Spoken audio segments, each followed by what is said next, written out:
This is me this week, shedding tears over new enemies, new persecution,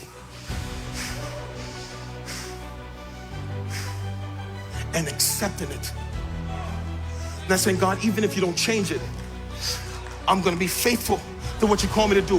Whether they like me or not, whether they understand me or not, I'd rather be hated for who I am than loved for something I'm not.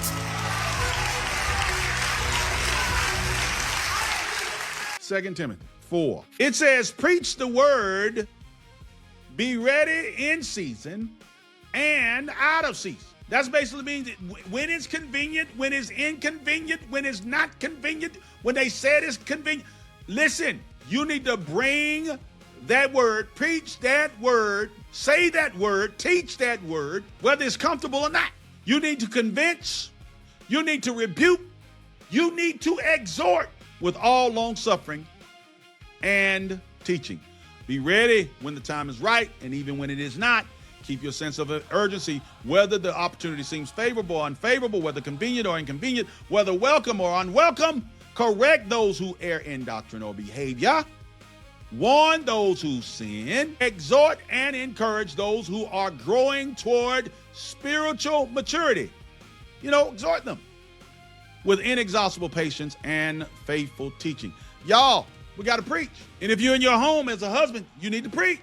Lady, if you got daughters, you got nieces, preach, correct, rebuke, reprove, exhort. Why? Tell you why. Right here. Look at it. Verse 3.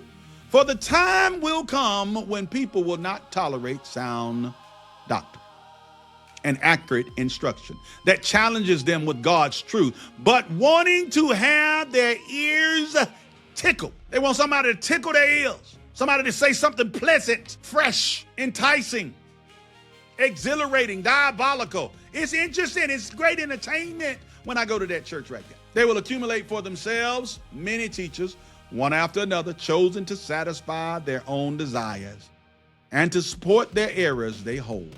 And then they will turn away their ears from the truth and will wander off into myths and man-made fictions and will accept the unacceptable. But as for you, clear-headed in every situation, stay calm, cool, steady, endure every hardship without flinching. Do the work of an evangelist. Fulfill the duties of your ministry. Now, he was talking specifically, I believe, to Timothy in this particular text. But all of us have been called to preach the truth, to preach the gospel. Again, we have the Great Commission. Would it be disciples for Jesus Christ? Would it be the salt and the light? He said, listen, he said, what is salt if it don't have no flavor? If it ain't seasoning? It's good for nothing. You might as well just put it on the ground and have it trampled.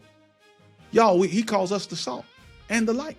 You don't take a light and put it up under a bushel. No, you let it shine. So we got to preach. Why?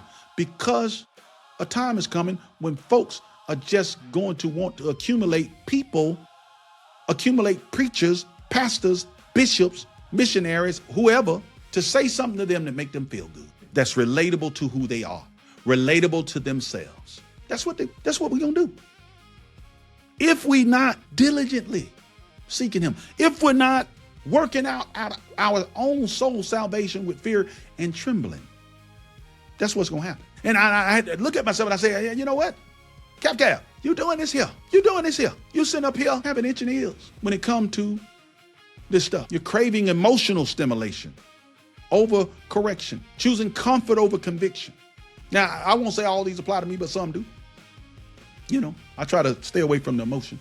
But there are other things. There are other things that's important to me. Ear-tickling Christianity creates weak believers. Weak believers create weak families, and weak men expose women and children to the wolves. The Bible warned us of this. He warned us of this. And Titus 1 goes ahead and takes it in, and we'll go over that later, how when you accumulate these type of teachers, how it will upend your entire household. But you did it. You did it. You were responsible.